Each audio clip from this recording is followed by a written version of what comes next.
हाँ दोस्तों, नमस्कार। मैं कमलेश पटेल वेलकम एकेडमी से यूपीपी और एसएससी जीडी की परीक्षा आपकी लगी हुई है और आप लोग निश्चित रूप से कामयाब होंगे। तो हमारे साथ आप कापी और पेन लेकर बैठ जाएं और मेरे वीडियो को लगातार वॉच करते रहें। निश्चित रूप से आपको हिंदी में बहुत अच्छा स्कोर प्राप्त होगा। तो हम लोगों का चल रहा है समास। आज समास में तत्पुरुष समास है, तो आए देखें तत्पुरुष समास को अच्छे से समझें। तो तत्पुरुष समास आज का जो प्रकरण है तत्पुरुष समास है।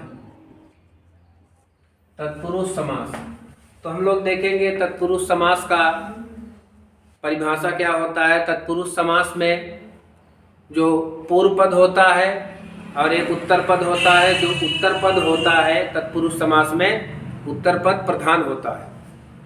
तो तत्पुरुष समास में उत्तर पद प्रधान होता है। तो इसकी परिभाषा हम लोग देखेंगे। ऐसा समास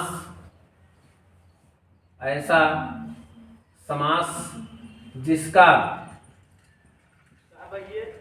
उत्तर पद प्रधान होता है,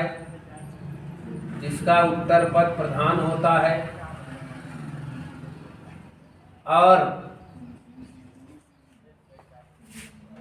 दोनों पदों के बीच कारक चिन्ह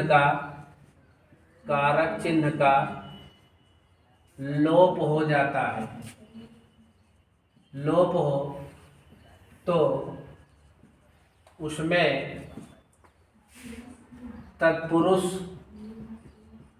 समास होता है। तो देखिए साथियों, तत्पुरुष समास में दो पद होंगे। एक पूर्व पद है, एक उत्तर पद है, जिसमें उत्तर पद की प्रधानता होती है और पूर्व पद की प्रधानता नहीं होती। दोनों पदों के बीच कारक चिन्हों का लोप हो जाता है। दोनों पदों के बीच कारक चिन्हों का लोप हो जाता है। वो कारक चिन्ह कौन कौन से हैं तो देखें। जैसे आप पढ़े होंगे कारक में एक होता है कर्ता कारक, लेकिन इसमें कर्ता कारक नहीं लिया जाता है। इसमें जो है कर्ता कारक नहीं लिया जाता है। फिर कारक का चिन्ह भी हम लोग देखेंगे। कर्ता कारक का चिन्ह होता है ने। फिर उसके बाद कर्म कारक है। कर्म कारक का चिन्ह होता है को। फिर उसके बाद करण कारक है। करण का चिन्ह होता है से के द्वारा। और उसके बाद अगला है संप्रदान कारक। संप्रदान का होता है के लिए। संप्रदान का चिन्ह होता है के लिए। फिर उसके बाद अपादान है। अपादान का चिन्ह होता है से। तो देखिए यहाँ पे करण में भी से आया है और अपादान में भी से आया है, लेकिन जहाँ पर अलग होने की स्थिति आ जाती है तो वहाँ पर अपादान होता है। अपादान के बाद फिर आए संबंध कारक का चिन्ह होता है का के रा री ने। और उसके बाद अब अगला है अधिकरण। अधिकरण का चिन्ह होता है में होता है और पर होता है। तो 1 2 3 4 5 6 7। यहाँ पर कर्ता कारक जो है तत्पुरुष समास में नहीं लिया जाता है, कर्म कारक से शुरू होता है। और कर्म कारक में कर्म कारक में जो है इसमें द्वितीया विभक्ति पाई जाती है और करण में तृतीया विभक्ति पाई जाती है, संप्रदान में चतुर्थी विभक्ति पाई जाती है और अपादान में पंचमी विभक्ति पाई जाती है और संबंध में षष्ठी विभक्ति पाई जाती है और अधिकरण में सप्तमी विभक्ति पाई जाती है। तो आप लोग इसका स्क्रीनशॉट ले लें, फिर इसके बाद आगे बता रहा हूँ।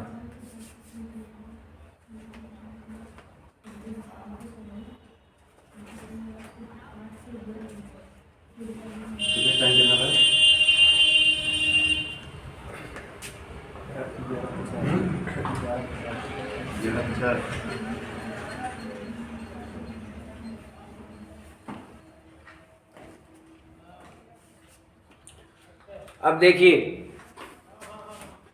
अब इसके बाद हम लोग देखेंगे, यहाँ पर हम लिखते हैं सामासिक पद। सामासिक पद, सामासिक पद को समस्त पद भी कहा जाता है। और फिर यहाँ पर है समास विग्रह। समास विग्रह,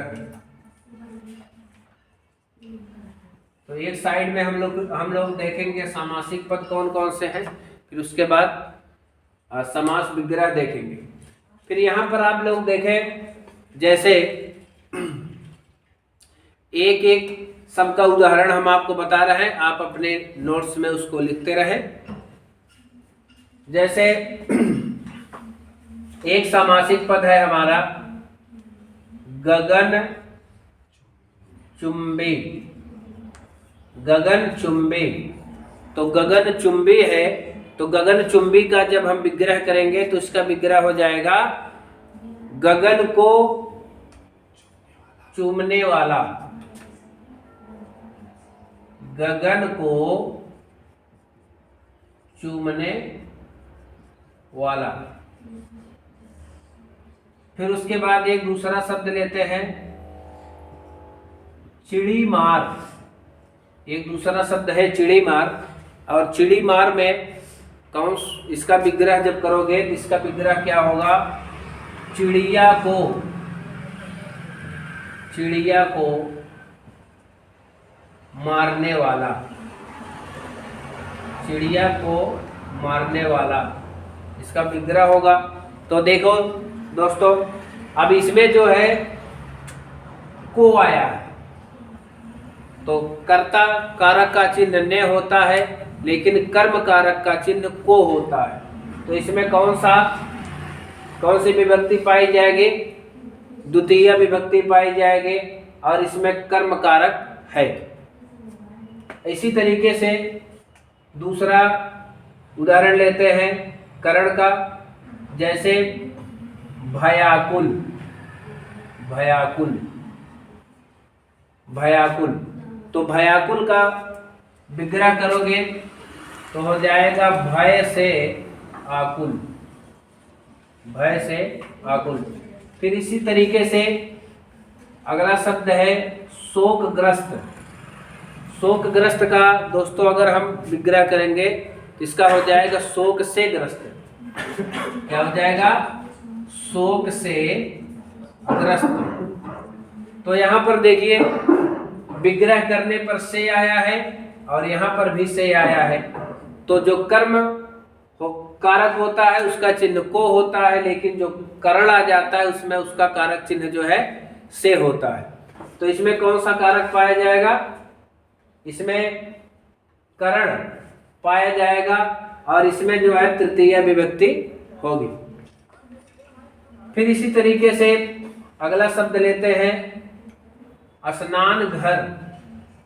स्नान घर। स्नान घर का जब हम लोग विच्छेद करेंगे तो इसका विच्छेद होगा स्नान के लिए, स्नान के लिए घर।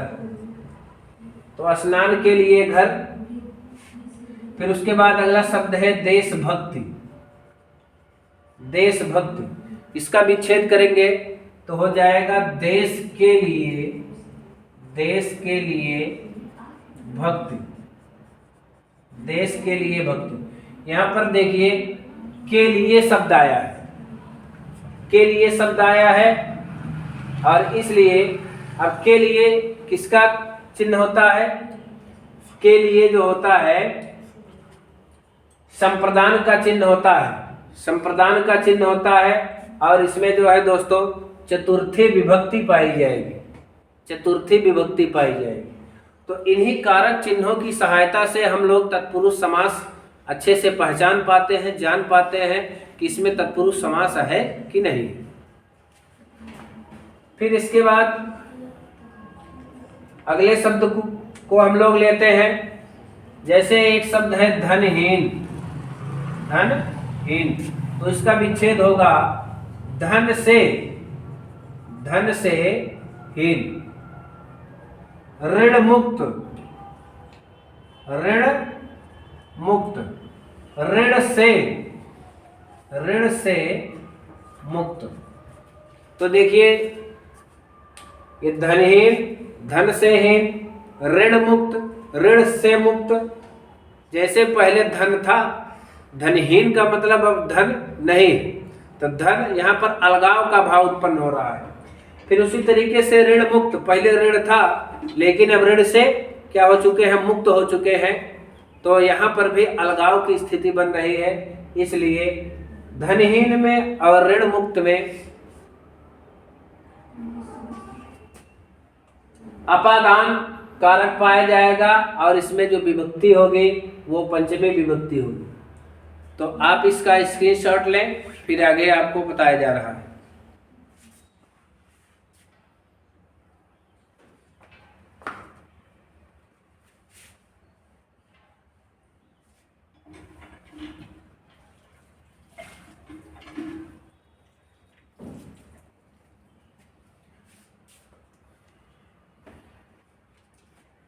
अब अगला एक शब्द लेते हैं, यह है राजपुत्र।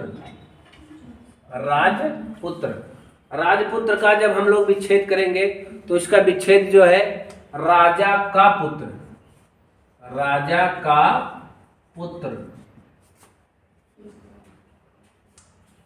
फिर देश रक्षा,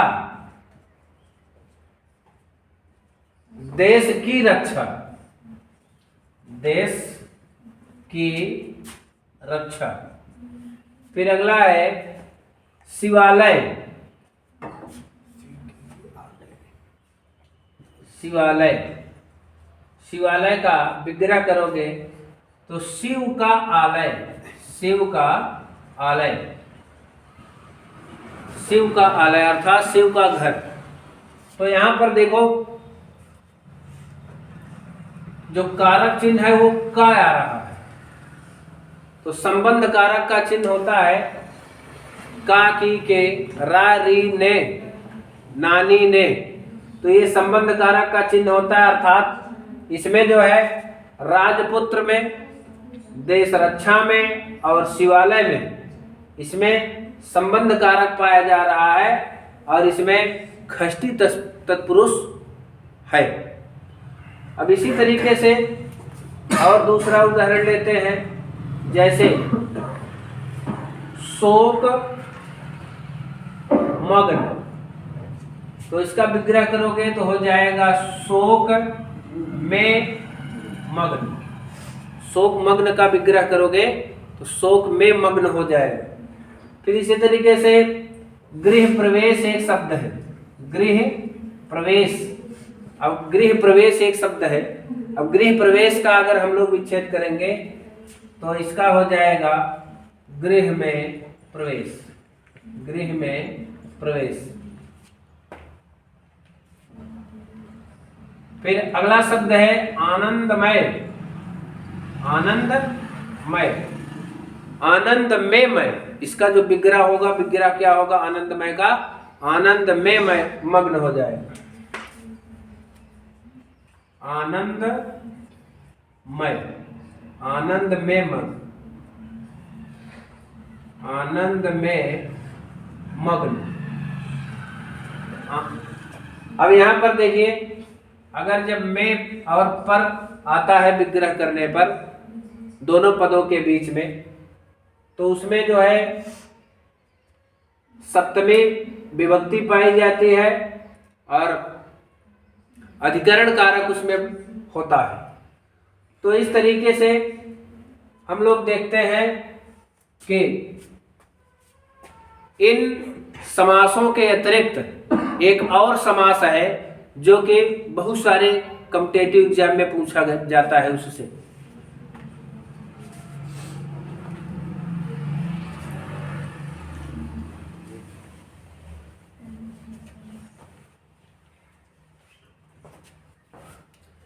तो देखें, एक अगला है विशेष प्रकार का समास है जिसे नंज समास कहा जाता है। नंज समास कहा जाता है। अच्छा, नंज समास क्या होता है?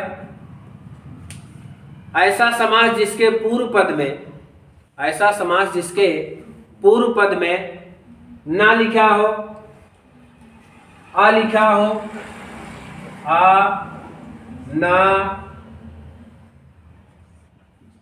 फिर गैर, इस तरीके से अगर किसी समास के पूर्व पद में अगर आ लिखा हो, ना लिखा हो या बड़ा ना हो और फिर गैर लिखा हो तो उसमें जो है नंज समास पाया जाता है। जैसे इसका उदाहरण हम लोग देखेंगे। जैसे उदाहरण में लिखेंगे अनावश्यक। क्या लिखेंगे? अनावश्यक। अनावश्यक देखिए यहाँ पर आ गया है ना, तो इसमें बच्चों नंज समास पाया जाएगा। फिर उसके बाद जैसे अधर्म एक शब्द है, अधर्म, ना धर्म, इसका विच्छेद करोगे तो ना धर्म हो जाएगा। फिर इसी तरीके से ना पसंद, ना पसंद, फिर गैर वाजिब, गैर वाजिब। तो ये देखिए, ये ऐसे शब्द हैं जिनमें नंज समास पाया जाता है, क्योंकि इसके पूर्व पद में आ गया है, आ गया है, ना आया है, गैर आया है। तो इस तरीके से इसमें नंज समास पाया जाएगा। और हमारा वीडियो यहीं पर समाप्त होता है। और इसके बाद अगर दोस्तों हम आपको कुछ होमवर्क दे रहे हैं, कुछ नए नए शब्दों को मैं लिख रहा हूँ, उसमें आपको यह बताना है कि इसमें कौन सा समास है। आप लोग अपना जवाब जो है कमेंट बॉक्स में देंगे। जैसे आप बताएं देशांतर। देखते हैं कि हमारे कितने ऐसे स्टूडेंट हैं जो हमारे वीडियो को लाइक करते हैं और कमेंट करते हैं, और कितने लोग लगातार मेरा वीडियो देखते हैं। तो ऐसे बच्चे होनहार हैं और आप लोग निश्चित रूप से इसका जवाब दे दोगे। बिन ब्याहा, एक शब्द है बिन ब्याहा, देशांतर और उसके बाद कन्यादान। इन तीनों शब्दों में आपको बताना होगा कि कौन सा समास है। इसका जवाब जो है आप लोग कमेंट बॉक्स में देंगे। अगर मेरा वीडियो आपको अच्छा लगा हो, समझ में आया हुआ हो मेरा पढ़ाया, तो प्लीज़ मेरे चैनल को लाइक कर दें, सब्सक्राइब कर दें और घंटी के बटन को जरूर दबा दें। धन्यवाद।